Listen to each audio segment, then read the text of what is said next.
बिस्मिल्लाहिर्रहमानिर्रहीम। अस्सलाम वालेकुम। आज जो कहानी मैं आपकी खिदमत में पेश करने जा रहा हूँ उसका मौजू है पुराने जूते। हम खारियां कैंट गए। जाने की वजह यह थी कि हमें अपने एक अजीज खातून की इयादत करनी थी। वह खातून जिस वार्ड में दाखिल थी वो आईसीयू वार्ड था, यानी इंतहाई निगहदाश्त का वार्ड, और वहाँ सिर्फ मरीज के अलावा किसी को ठहरने की इजाज़त नहीं थी। हमने अपनी अजीज का खातून का पता किया और अपने रिश्तेदार के घर वापस आ गए। वहाँ मेजर रैंक के ऑफिसर्स के लिए इंतहाई खूबसूरत बंगले बने हुए हैं। बंगलों के अंदर कई कई रिहायशी कमरे हैं और रिहायशी कमरों के पीछे वसी लॉन हैं और उनमें बहुत सा सब्जा भी है। गर्मियों के दिन थे और हम लॉन में सस्ताने के लिए दरख्तों के नीचे कुर्सियों पर बैठ गए। कुछ देर के बाद मैं इस खूबसूरत इलाके की सैर के लिए बाहर निकल आया हूँ। मैंने देखा कि घर से निकलते ही कुछ दूर फासले पर एक ग्रीन बेल्ट है। उस ग्रीन बेल्ट को पार करने के बाद एक नाला आता है। उस नाले को पार कर कर भी एक और ग्रीन बेल्ट नजर आ रही थी। मैंने नाले तक पहुंचा और नाले को पार किया और ग्रीन बेल्ट के पास पहुंच गया। दूसरी ग्रीन बेल्ट के पास एक कुर्सी बिछी हुई थी। मैं उस कुर्सी के ऊपर बैठ गया। वो गर्मियों के दिन थे, लेकिन इसके बावजूद वहां ठंडी हवा के झोंके आ रहे थे और पुरसकून माहौल था। मैंने कुर्सी से जायजा लिया तो ग्रीन बेल्ट से आगे एक खूबसूरत पार्क था। उस पार्क के अंदर बहुत सा सब्जा उगा हुआ था और बच्चों के बहुत से झूले भी थे। एक जगह पर कई खूबसूरत पिंजरे भी नजर आए जिनमें मुर्गियां, खरगोश और कबूतर वगैरह रखे हुए थे। इस पार्क में एक रेल की पटरी भी बिछी हुई थी।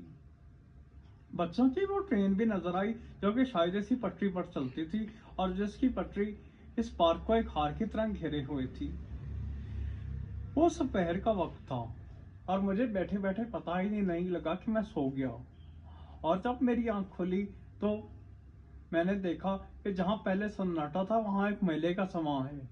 पूरा का पूरा पार्क बच्चों से खचाखच भरा हुआ था और उस गाड़ी की आवाज भी आई जो गाड़ी पहले खड़ी थी, यानी वो ट्रेन बच्चों को लिए अब अपनी पटरी पर रवान थी। मैंने अपनी कुर्सी से उठकर आहिस्ता आहिस्ता पार्क की तरफ चलना शुरू कर दिया। एकदम मेरी नजर मैदान के वस्त में एक नौजवान खिलाड़ी पर पड़ी। वो इंतहाई खूबसूरत स्पोर्ट्स शर्ट्स में मलबूस था और एक बेहतरीन निकर भी पहनी हुई थी। लेकिन सबसे ज्यादा अहम बात उसके बूट थे जो कि इंतहाई महंगे जॉगर लग रहे थे। मैंने उस खिलाड़ी से बात करने की कोशिश की, लेकिन मैंने फिर सोचा कि मैं इस खिलाड़ी से क्या बात करूं। मैंने अपने लिबास और अपने पुराने जूतों का जायजा लिया और अपने आप को एक इंतहाई हकारत की नज़र से देखा कि मेरे जूतों के मुकाबले में इसके जूते कितने महंगे हैं। मैं इस खिलाड़ी से किस मुंह से बात कर सकता हूँ। मैं पार्क की तरफ जा रहा था कि वो अचानक खिलाड़ी मेरी तरफ ही आने लगा। तकरीबन जब वो मेरे करीब आया तो मैंने जायजा लिया कि वो कुछ अजीबोगरीब तरीके से चल रहा है। अचानक मुझे समझ आ गई कि उसके पांव टेढ़े हैं, यानी वो सही तरीके से चल नहीं सकता। उसके हाथ में एक कीमती फुटबॉल भी था। जब वो मेरे करीब आ गया तो मैंने उस खिलाड़ी से पूछा कि क्या ये फुटबॉल तुम्हारा है। उसने कोई जवाब ना दिया। मैंने उससे दोबारा वही सवाल किया कि क्या ये फुटबॉल तुम्हारा है। थोड़ी देर के बाद उसने मुझे जवाब दिया, हाँ ये मेरा ही फुटबॉल है। मुझे तब समझ आ गई कि पांव टेढ़े होने के साथ साथ वो जहनी तौर पर भी माजूर है, यानी वो बात का मफहूम बहुत ही देर से समझता है। मैंने उस खिलाड़ी से पूछा, तुम्हारे साथी कहाँ हैं।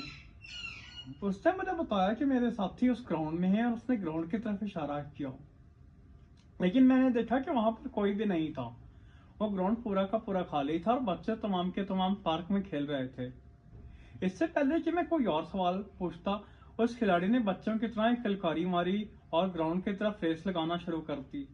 लेकिन वो थोड़ी ही दूर गया था कि मुंह के बल गिर गया, क्योंकि उसके दोनों पांव टेढ़े होकर एक साथ टकराए और वो मुंह के बल सीधा नीचे जमीन पर आ रहा।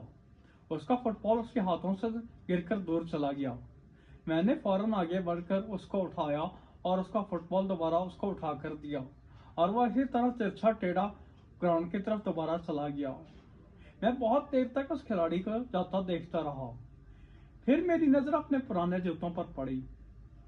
मैंने खुदा ताला का शुक्र अदा किया कि मेरे जूते तो पुराने हैं लेकिन मेरे पांव सीधे हैं اور میں ذہنی طور پر بالکل تمام کے تمام چیزیں سمجھ سکتا ہوں. اگر آپ کو ہمارے چینل پر دکھائی جانے والی ویڈیوز پسند آتی ہیں تو آپ سے گزارش ہے ہمارے چینل کو سبسکرائب کریں. شکریہ.